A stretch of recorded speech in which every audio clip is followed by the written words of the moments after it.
welcome to the Annual Rumph Classic live show here on Sunday, which is the day before the championship. But hey, we have the championship for the women's game today. We'll get the MVP a little bit later. We'll also have just a bunch of guests rolling in, sort of what we did last year on this live podcast here for the 20th annual Annual Rumph Classic. I'm Devon Givens, and here to start things off on this Sunday, Morgan Cephas is state rep and representing West Philadelphia, and the 192nd.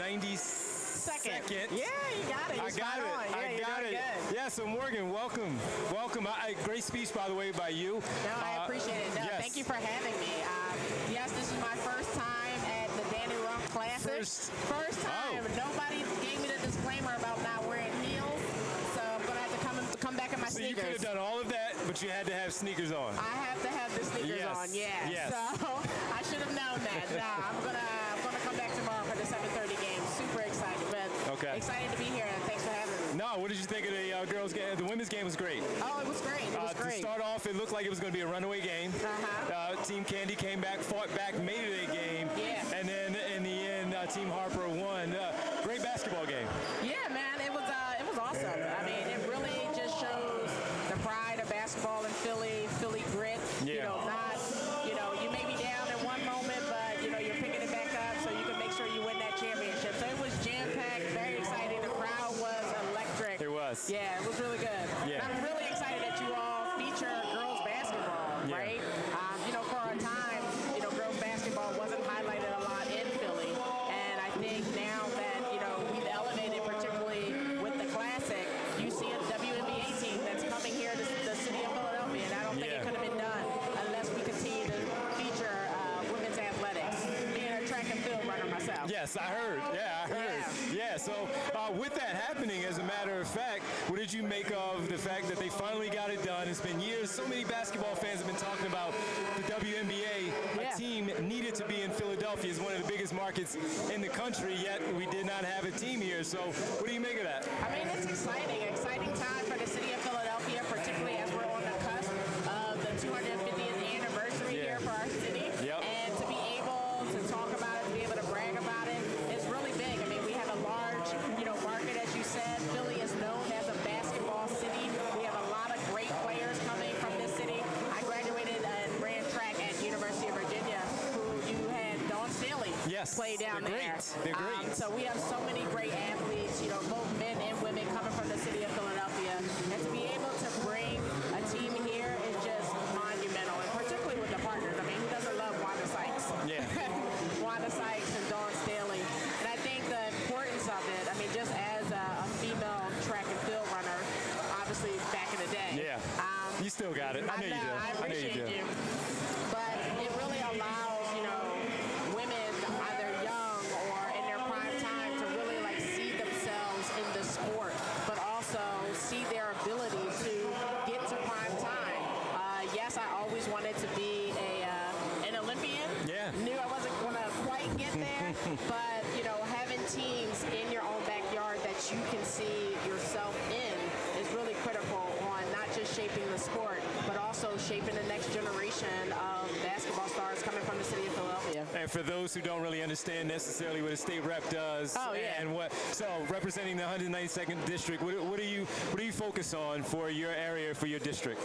So right now, I am focused on ensuring that we have long-term funding for mass transit for our SEPTA system. I mean, right now we know that 53,000 of our young people that are in the school district of Philadelphia ride and utilize SEPTA, right? They're going to be utilizing SEPTA to get to the game today, get to the game tomorrow.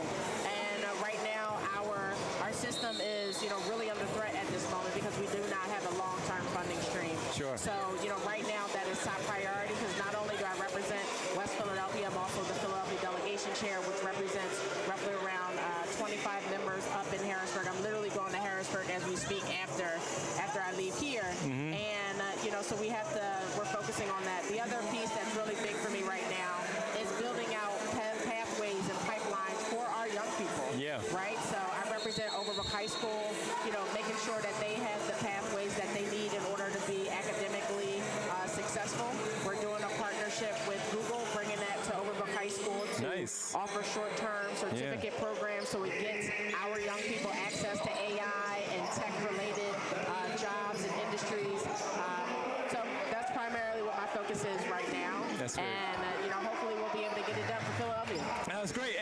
before we came on the air, we realized that we come from the same neighborhood. Yeah. So we're both from Winfield area. Yeah, born and raised. Born and raised. We just actually renamed a street after Will Smith. I saw that. So were you there for all? I was there. I was there when he came back. I saw the bridge was all shut down and then nobody could get across the bridge. No, it was amazing. That was amazing. He came back. He committed to making an investment in Overbrook High School, his old high school. I mean, again, it really shines the light on the greats that we have coming out of Philadelphia, but particularly West Philly. We also renamed the street after Lady B.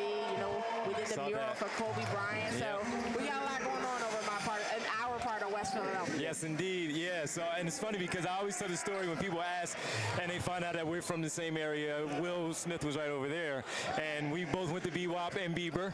So we had to go across and go there. And I remember one day leaving Bieber to walk back over to our home, and he and Jeff and all those they were filming the I bet I can't beat Mike Tyson video at the barbershop. That's incredible. So you know, it's always great. As they say, West Philadelphia, born and raised. And the playground. That's exactly where we were. Morgan Stevens of the 92nd District in the state rep. Thank you so much for stopping by. Enjoy the rest of the game, and I'll see you tomorrow. Absolutely. Thank you for having me, and congratulations again on 20 years. Thank you. Appreciate it. Again, Morgan Cephas here hanging out with us. You can just take that off because we're going to just swap. Everybody's going to start to come in. That's it. Thank you so much. Appreciate it. As we have the guys' game underway of the semifinals getting underway right now. And so we're going to have a rotation of guests as we have a champ stepping in here. The champ is stepping in, and that is Taylor O'Brien, and she's hanging out with us from PW, Bucknell, Florida State. Yes. How are you? I'm good. Thank you for having me. No problem. How's it feel walking up here, of course, after a championship? Oh, it's awesome. I know. Yeah. It was really exciting to play in that game. I know it didn't go as we planned, really, but, you know, a win is a win, and everybody was super excited to be here, and I'm really excited about it. Well, early on, it looked like it was going to go that way. You guys were up big, and I was like, this might be a little cakewalk. Not taking anything away from Team Candy, but you guys held them off and got it done. We definitely did. It was definitely a struggle in the end, but we definitely had to finish with a win. If we started so well, we just got to finish strong, and that's what we did. So. Yeah, absolutely. So this being the 20th annual Annual Rumph Classic, and what is this, year 3 now for the ladies game, or year 2, year 3 for the ladies game? How does it feel to know that the city is, well, the city in the area, I know you're from PW and all that, but it's well represented. The girls game is definitely on full display. Oh yeah, it's really exciting to be a part of such a big organization, and especially like coming and watching the boys games, like as growing up,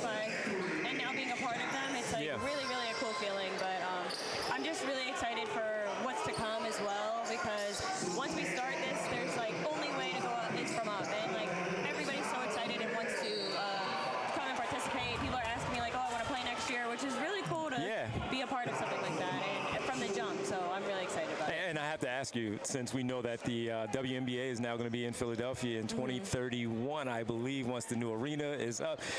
What do you think about that finally happening for the city? It's awesome. It is. I'm a little really, bit too really late. excited. I would love to see you play for the team, whatever the team name would have been. But you know, that would be you'll still be playing. Really, really blessed. I would be so blessed to be able to play for my own city eventually. Like, only if I just have to keep working hard, and we'll see what happens. But it's a really, really exciting thing to be a part of something so big, and especially from the start.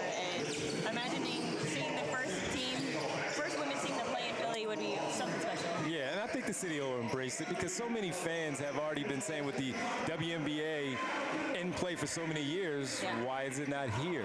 And finally we have it, and I think it'll be embraced. Yeah, I think it'll be embraced pretty well. For sure. And I know that the fans would definitely come out, because Philly fans love to support, and they're standing 10 toes down for their team. So I'm excited to see what it's going to be. But in the meantime, you are still playing overseas, correct? I am, yes. I'm really, really excited. Yeah, so I'm still figuring it out right now. I'm talking to my agent right now. We're look at that agent talk. But narrowing things down right now. So everything's still up in the air, but I'm excited to see where I'm going to go. Yeah, so I also saw that you did have your camp again in July. So how'd it go? It was great. It was great. We had a good turnout. It was 3 days this year, and I'm just excited for more and more kids to come next year. Like all the kids had fun, they said. So that's all I'm happy happy about. As long as they learned something and they had fun, like I have no complaints. Yeah. Well, that's great. Well, again, congratulations. You didn't get it done the way you wanted it to, but in the end, you got it done. You got it done. Yeah, and it's funny because a friend of mine from my barbershop, and she said she knew you. We didn't know that. I didn't know you, but I knew of you, of course, because I follow basketball. And I saw her when she was walking in, and she said, "Yeah, I'm here to see my girl." I said, "Yes, she is. She's playing, so I'll be watching." So shout out to Hannah. Small world. Love Hannah so much. Yeah, absolutely. So congratulations again. Thank you. Good luck so with much. Tell the agent to get it done. Yes, for sure. So you can keep it going and enjoy the rest of the weekend in the game. He's a great guy. He's going to get the job done. Yeah, I'm sure he will. Yes. Thank you for having me. No, thank you. Congratulations once again. Thank you. And that is Taylor O'Brien hanging out with us here from the winner. And now we get the MVP walking up here. And from Team Harper, we get the MVP. She's got the trophy, and let me move this so you can sit down and then put the let me hold the trophy while you do that. Look at that. I get to hold the trophy like I did something here. But right now we have with us Jordan Wallace, who is the MVP of Team Harper from Rutgers University. Again, congratulations. Thank you so much. Yeah, they were calling you team, best footwork in the game and all, so. Oh, wow. Great footwork down there. Thank you. Got it done. So as I was talking to Taylor, she was saying, of course, that it didn't go the way you guys wanted it to, but in the end, you got it done. Right. How did you guys get it done to hold off Team Candy coming back like they did? Well, if I'm speaking for me personally, just the sisterhood of us all kind of just coming together and us having, the mutual contact with Brandon Millwood. Mm-hmm. I feel like all of us kind of pulled together as like a sisterhood toward the end to get the dub done, Yeah. We came together, everything was positive, everybody respected one another, and I think that's really what it takes to finish games, Absolutely. Yeah, so I have to ask because this game, the women's game being as part of the Annual Rumph Classic in the weekend and all, and it seems like if anybody's watching and they say, Devon, you asked the same question, but it's important because to have the women's game as a part of the weekend, it's really big. It's been great to see it happen, and the turnout for the games has been really cool as well. Right, and I was just coming in with the mindset, like, I'm just blessed to be here, Everything that, they did for us in this tournament is just a testimony to women's basketball and where it's going and how much people care. So I feel like this was just really good for, Philadelphia women basketball in general. This was just a good thing. No, it really is. So, and what do you make of, how often had you come to the tournament in general before you started playing? This is your first time? This is my first time participating in any type of local leagues in the area, if I'm being honest. Yeah. And I'm having a lot of fun. Why is that? By choice? I feel like the last couple of years, I feel like I've been kind of on my coach's journey. I feel like I've been in coaching a lot, but I do really miss playing. Mm-hmm. And I feel like I took this year to find my love for it again, and it's really starting to show that I don't think I'm done playing. You're not. I don't think you look at you got and the trophy is it's telling us right now that you're not. So you got to get back into it. How's the coaching going? I really like it. I coach at Winslow Township High School, a school in South Jersey. I feel like stepping in and just being a head coach and having to call all the shots. I'm kind of seeing how hard it is from the other side of things, and how much I'm just like, I just want to play. So, all right. So, since you see how hard it was, when you look back as a player, what were you like to be coached? As a coach now, what were you like as a coach to see, maybe I was a little too tough on coach at times? I think I was very coachable, so I'm almost frustrated when I do coach this generation because they're not as coachable as we used to be in the past. Yeah. So it makes me like a little less patient. And then even when I was out there with Brandon, like that's my guy, and he's coaching me, and he's telling me stuff, and I'm like, but what, dude? I'm like, wait, hold on, just shut up, because he knows what he's talking about, and you already know. Yeah. So because you've already been down here, so I just think the perspectives are different when you're coaching and when you're playing.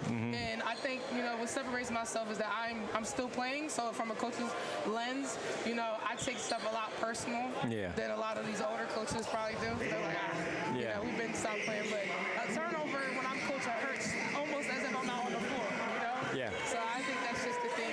I don't think I'm done playing yet. You're not. No, you're not. And besides that one thing that is, troublesome at times when the coaches, because they don't really take in the information as much and all.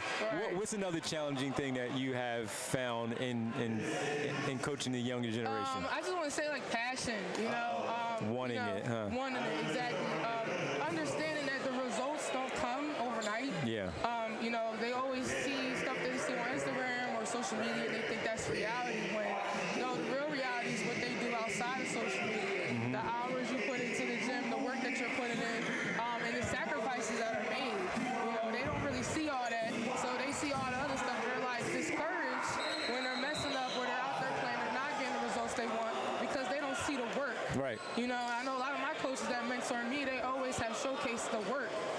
feel like that's something that, you know, I'm trying to instill in even the kids and the players that I'm touching on. Like, make sure that you guys are working, because it's always somebody that's out there doing what you're not doing.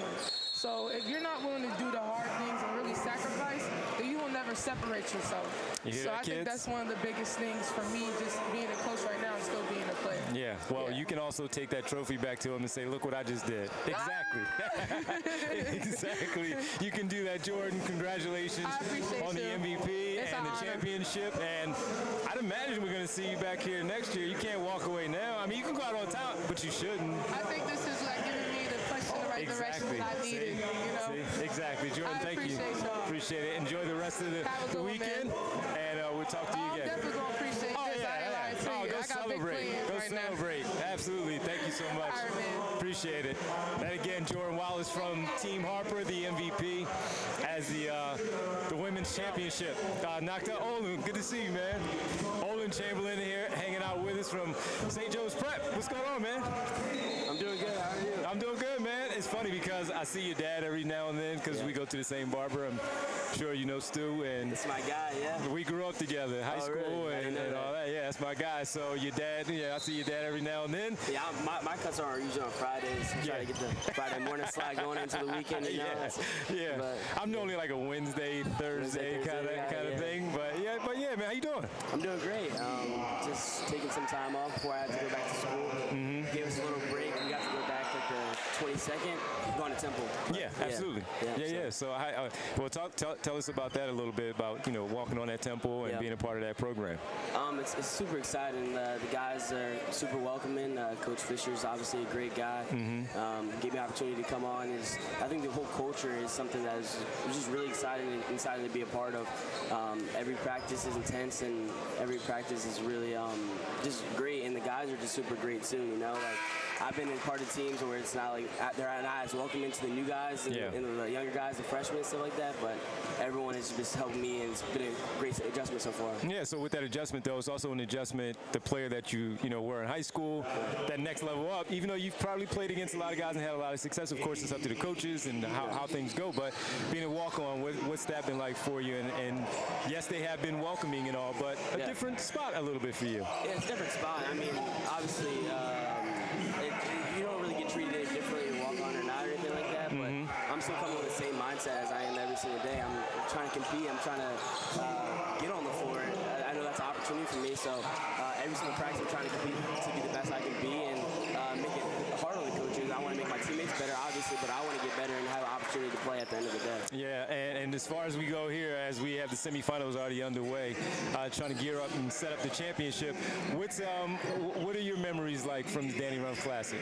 I love the Annual Rumph Classic. I love coming here. How long have you been coming maybe to the tournament? Like 5 or 6 or 7 years, something like that. Yeah, a pretty long time. Yeah. But yeah, I love the Annual Rumph Classic. I try to get here every single year with my dad. I was running a few errands. I was like down the shore a few days ago, but I told my dad. My dad told me, he was like, "Hey, like, you got to make it. This is Annual Rumph Classic." So I came back down here, went here with them, and just some of the memories I have. I remember my first year at the Annual Rumph Classic. I think I remember sending Mr. Morag, Mike Morag, just this long DM on Instagram. Mr. Morag. Mr. Morag. Go ahead. Sent him a long DM on Instagram. I was like, hey, like I've been watching from afar like a few years now. I was wondering if I could like maybe like the towel boy for one of the games. So he's like, yeah, for sure. And ever since then, I've been coming back, and not necessarily the towel boy this year, but I remember having a great time just building that relationship with Mr. Morag and Mike. And then and we have had a great relationship ever since. So obviously a great guy, and it's an amazing event that he puts on. Yeah, and again, Mike Morag, the event coordinator for the Annual Rumph Classic 20th annual. Man, it's been going on for 20 years now. Longer than I've been alive. Yeah. But and again, it's just I know you 6-7 years in a row, but the success that it is, and the city just kind of stops when these games are going on. Everybody's trying to, whether it's this year's at Drexel University, but wherever the location is, people always want to be there, man. It's the talk of, hey, this weekend, of course, Thursday to Monday, we're going to the Annual Rumph Classic. It's the best pro-am. It gets, like you said, it gets the city to stop. Like, obviously right now there's a lot of people here, but the Monday night, like, it's always all nuts. the seats are going to be insanely packed. The energy here, I think it's like probably the best event in the city all year round. This is where everybody comes in and gets some NBA players. Not some people might not be able to see NBA players during the year and stuff like that. Get to see them at the Annual Rumph Classic. Yep. So I think it's just you never know who shows up. You never know. So who's the one that surprised you the most? Your 6-7 years. I mean, there's been Tyrese Maxey, Isaiah Joe come to mind more recently. Ricky Council last season, Colin Gillespie last season as well. I see Jordan Goodwin is out here, former Kentucky player, former Phoenix Suns guard. So one that stands out for you. PJ Tucker was also here last year. He's a recurring guy sometimes, right? Yeah. But I think the Tyrese Maxey one, because for me it was like totally out of the blue. Because like I'm watching the game happen. I'm a towel boy that year. I'm watching the game, right? I'm just doing my job. Then I just hear a bunch of rumbling coming, floods of people coming. I'm like, yo, what's going on? Yeah. So then a bunch of people start coming in. I'm like, somebody has to be coming. And then like 25, 30 minutes later, I just see Tyrese Maxey walk in. I'm like, yo, this is crazy. Like I wasn't even expecting it, because usually like the day before he's like, yo, like so-and-so's coming to the Rumph tomorrow. But like that was out of the blue. So I thought that was insane. And he put on a show for us. So that's probably something I won't forget. Yeah.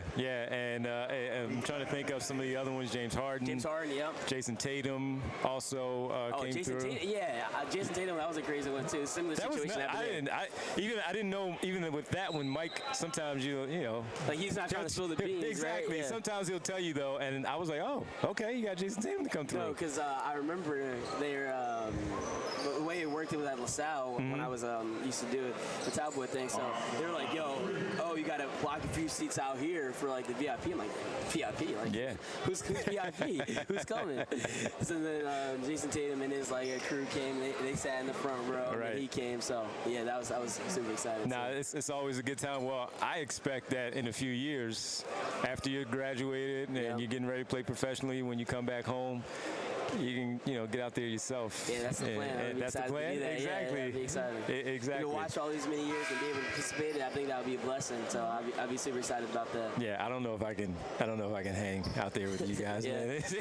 maybe the alumni game. I might be able to do the alumni game and just jog up and down the court. But it's funny, man. Yeah, but no, man, I really appreciate it. And thanks for stopping by. Good luck. Thank you. I appreciate at Temple. And what are you studying?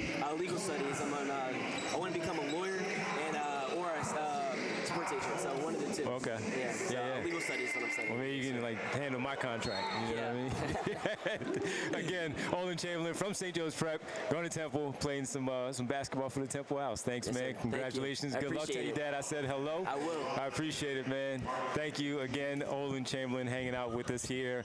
And but listen, this is always just simply a good time. So already having Taylor O'Brien on, we also had Jordan Wallace coming through, Olin Chamberlain just up here with us, and a variety of different guests. It's not just the basketball players. They're just people that also just come in and help out in a lot of different ways. People that have been involved for the 20 years that this has been in play, and not just for the game, but also the Daniel E. Rumph II Foundation that you can find out goes on all year long with so many things helping out. If we all remember, of course, this is underway because of the mere fact that, unfortunately, losing to Danny to the heart issue. And I remember when Mike and I first connected, maybe 11, 12 years ago, maybe even longer than that, actually, and Mike Morak talking about how a lot of places where basketball is played in the city, the defibrillators just are not in there. And that was one of the reasons, unfortunately, that, Danny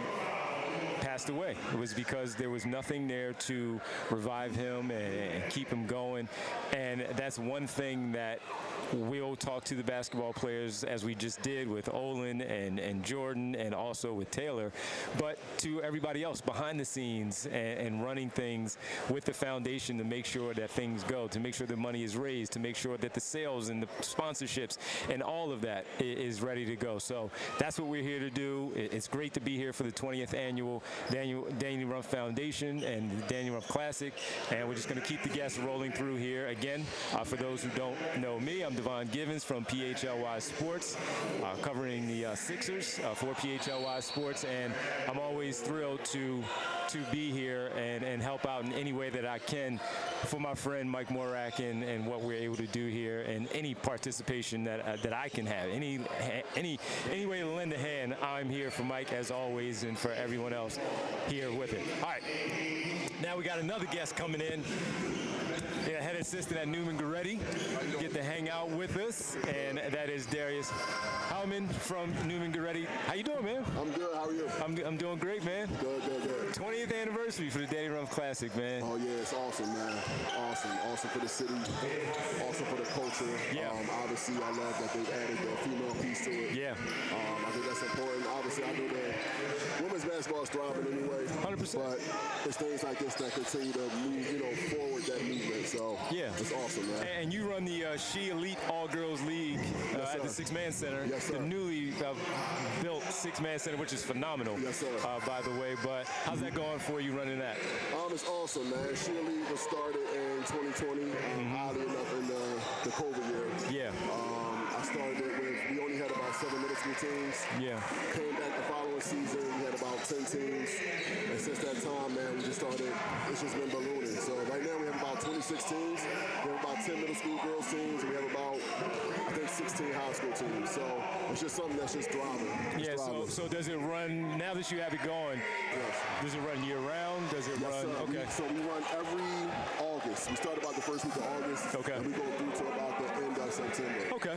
And then we do like a all-star game. It's just major, man. Yeah. It's major. And we bring girls all the way from Delaware, Harrisburg area, right, New York, New Jersey area. So it's just something that's just ballooning and blossoming. I can't be more happy about it. The talent is there. Yes, I mean, even when you bring up Jersey, and I think of Hannah Hidalgo, that's at Notre Dame right now. Sure, Being from that New Jersey, kind of New York area, but close enough that you pay attention and you know who's from somewhere in the area, in the tri-state area, and there's just talent all over the place. Just talking to Taylor O'Brien, playing overseas, and also with Jordan Wallace, who won the MVP, playing at Rutgers. Yeah. But there's just so much women's talent in the area. Well, I think it's awesome too because there's so much undiscovered talent. Right? Not just in Philly, but even in the surrounding areas, the tri-state area. And so I just feel fortunate and blessed to have a foundation and a platform where it's for everybody, right? There's so many great kids that have played in my league,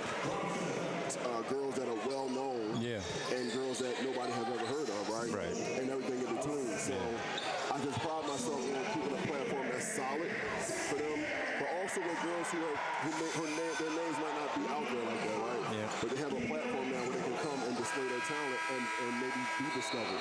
The place is always packed with, coaches and everything else. And it's bound to be somebody there that has never seen some of these kids play. Yeah. And so it's just been great, man. It's been great.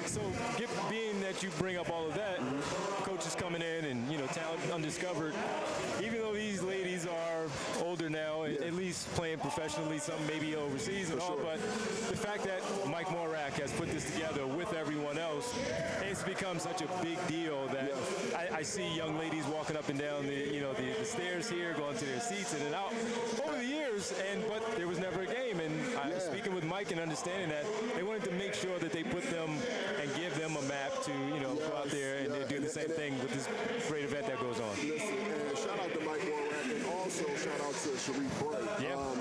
Actually, the truth of it is, me and Sheree Bray were the first two that actually sat down and talked about the whole idea of the cheerleading. Yeah. And like I said, since then it's just been blossoming every year. But Mike Morak, the same. He's a great guy. He's a great proponent of all these things. And a lot of the girls from She Elite are here today. Yeah. And it's great for them to see. It's great for the next to see the now, right? And to see some of the female players that have come before them and kind of paved the way for them and have carried the torch that they one day will carry. So it's just good all the way around, man, for the culture and the forward movement of women's basketball.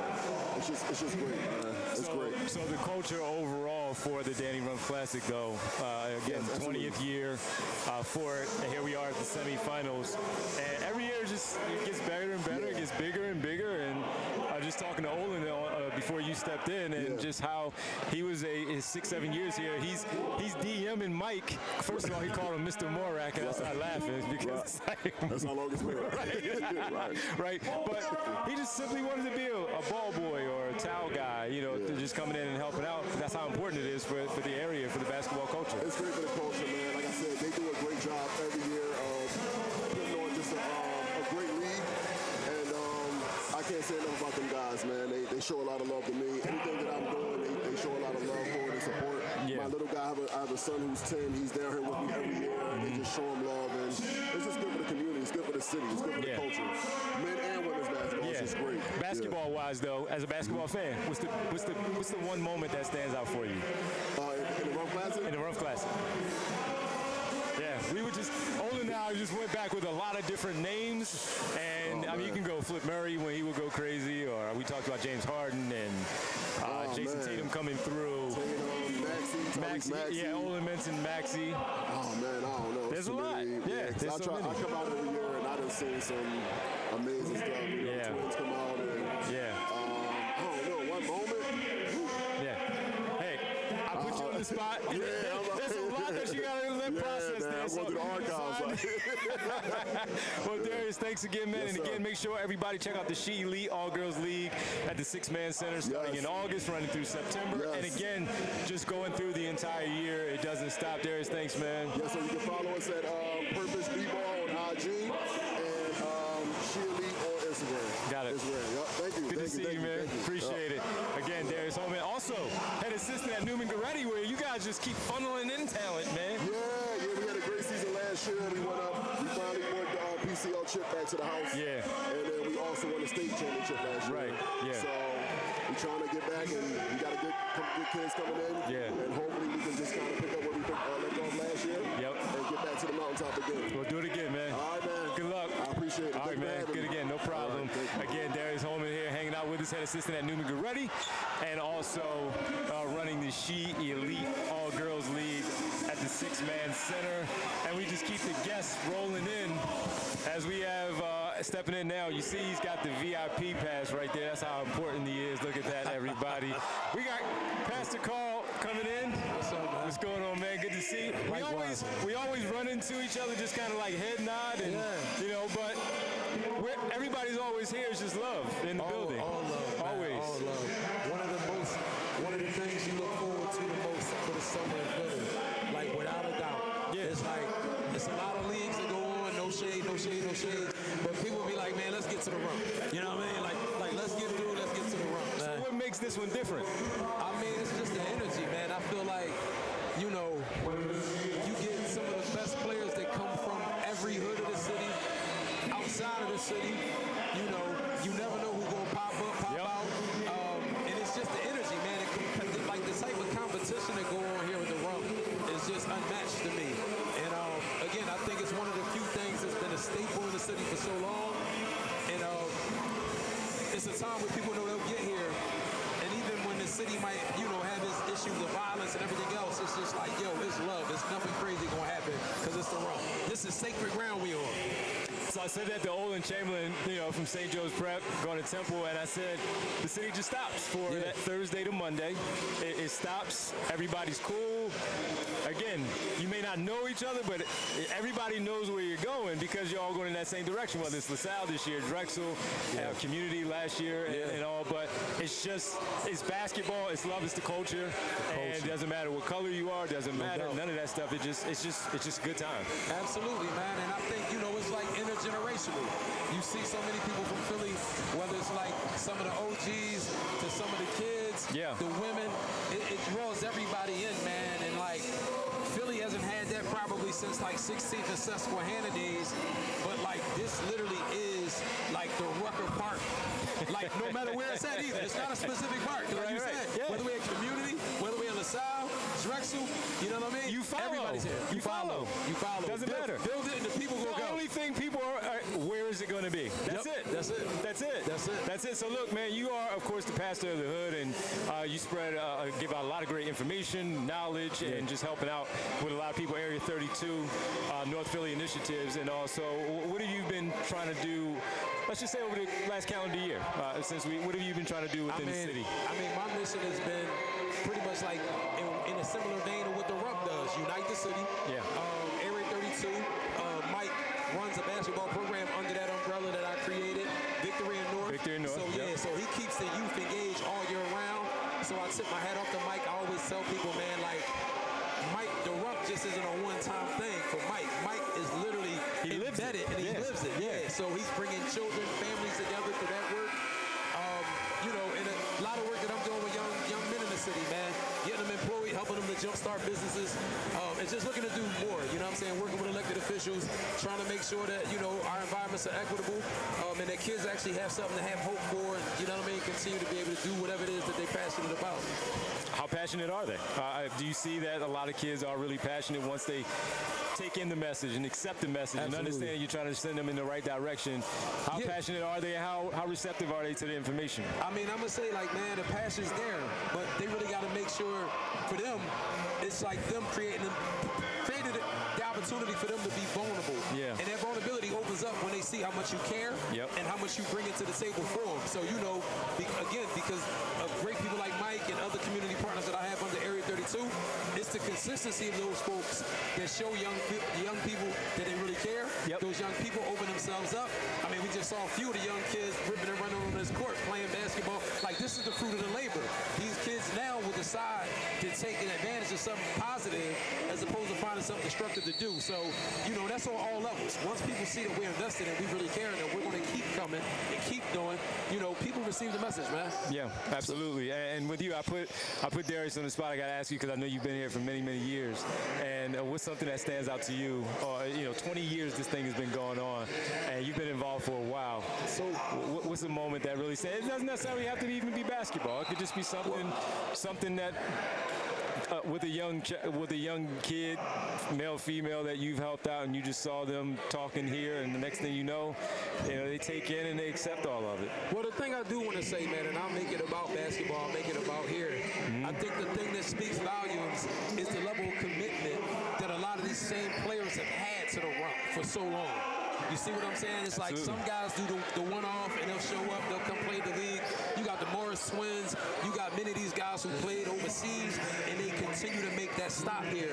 So I think their level of commitment to this, you know, they know how important it is for the city to come out. Plus, they respect the excellence that takes place here that Mike and the Rumph Foundation have put together, and just the mission of it. So I think that speaks volumes to the level of leadership, you know what I'm saying, behind this organization and how important this thing is to the city. Because these guys, this day summer off. They should be on boats. They should be. I know I would be on a boat if I had it, but they should be you would be playing here. That's what you would be doing. But I'll be playing right, because this is how important this is. So I think the 20 years of such, and seeing so many names as MVPs and turning winners, and these guys are still returning here. You know what I'm saying? It says everything what the Rumph is, man. And again, just growing up playing in the city, it's the bragging rights that when I'm talking to a lot of them, they're like, yo, man, we got the whole year to just brag about how we won the Rumph. How we won the Rumph. And we beat you. And we knocked you guys down, and you can't do anything about it except for wait and stew for 365 days until you get back here. Because the South Philly guys at Rec 6 won't let you live it down when they win. Right. Pastor Carl, man, thanks for stopping by. Man, no problem. Hey, we're going to catch up. We're definitely going to catch up. Thank you, man. Down there. Appreciate it, Pastor. Pastor Carl here with us. Make sure you guys check out Area 32. Again, North Philly initiatives, and Mike helps out, and that is definitely with the Victory North, and getting it all done. And we got another guest coming in from Abington, hanging out with us, and we got Scott Brown, assistant GM of the Raptors 905, the G League. That, of course, is the G League for the Toronto Raptors.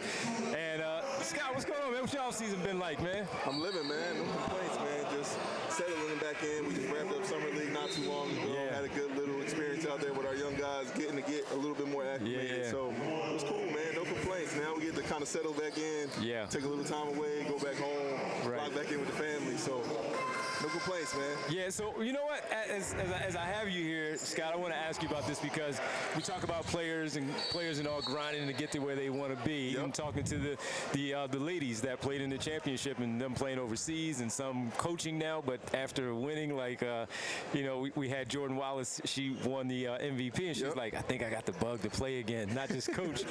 But the grind of coaching in the G League. There's a commitment to that, 100%. to try to get. So, Nick Nurse, of course, did it, and he's the head coach of the Philadelphia 76ers, and he talks about it. So, what's that process and that been like for you? How did you get into it? I've really, really enjoyed it, right? I think the G League presents a different, unique opportunity that these guys aren't making millions of dollars yet, right? So they're still trying to figure out where their career is going to go. Yeah. So for us, we play a really unique part of trying to get them to that next step. So everybody that's in the G League may be there for a reason. It may not necessarily be just on the court, but it may be stuff off the court, right? So for us, it's like challenging these guys. How can we make them better people by the time that they leave, that they're prepared for the NBA level? Whether that's now you understand, all right, this is the role that I have to play. I'm comfortable doing that. I might have been the go-to guy in my school. Everybody was. I might have been the go-to guy in my school. But now you understand when you're at the NBA, this guy's making $40 million. We don't need you to shoot the ball 4 times. But I need you to guard. I need you to be able to pass the open pass. I need you to be able to talk and communicate. And then when the ball comes to you, I need you to be able to knock it down. Right? So trying to prepare these guys for the professional level of understanding like that, what makes it to that part, it's kind of the biggest part of our job. And I think for us, it's just like you kind of have to always remember that part and that you're dealing with 18, 19, 20-year-old kids sometimes because they might not necessarily know everything you think they know. So it's like you got to meet them where they are to try to get them where you need them to be. So a lot of assistants in the league and in the G League, they focus on a specific thing. What is your focus to let the people know of the players and what are you doing, whether it's the big men and all that stuff? What's your focus? So I'm primarily on more of the admin side of getting guys getting teams into the organization. So I'm handling immigration, travel. Immigration is a whole battle in That's itself. a whole thing, man. So dealing with getting guys into the country, being in Canada, being a Philly guy, this is something I've never dealt with before. But that part, the travel, which I think some people don't understand that part of it too, is we're not traveling on charter jets. You gotta have, exactly. We're traveling commercial just like you. So we're flying into little airports and figuring that part of it out and figuring out the bus situation, trying to give your guys everything that they need to be successful on the floor, even though you don't necessarily have the resources that the NBA clubs have. So that's my big part of my job is trying to find ways to give these guys everything that they need in creative ways. Sometimes it's working with a sponsor to give this. Sometimes it's working with a partner to give that. Sometimes it's, hey, I'll post this on social media for you guys if we can get this in return, right? Sometimes it's sweet talking to ladies at the front desk of airline check-in to get my guys in first class. You gotta do what you gotta do, man. Shout out to LaGuardia. They took care of me. So, but yeah, man, that's primarily my focus. And then obviously on the roster side, it's helping a little bit with that part too. So that's cool, man. That's important because a lot of guys, just being around the league a little bit for a while and knowing that, hey, last minute, this person for the team had to go make sure this license was straight to make sure that the passport was right so they can get across and play, and then when COVID happened, guys not getting there, we won't even get it all. Oh, it's crazy, man. The stuff that I've experienced in years, in the 2 years thus far, bringing guys in. I'll tell you a quick one. We had a time where some guys got hurt right before we played a game. In the G League, you had to have at least 8 to play. We had 2 guys get hurt as we got into a city. So we had to fly in one. We bust one up from, I think we were in Greensboro. We bust one up from Charlotte. We're literally teaching him the plays in the lobby of the hotel before we left for the game. Wow. And then he went out and played 25 minutes. G League life, everybody. The G League life, and you got a coach like Scott to make sure that it works. Being from Abington, man, what is the Danny Rumph? I see you got the shorts on and all. But you're in the NBA, but you still come back to this. Why?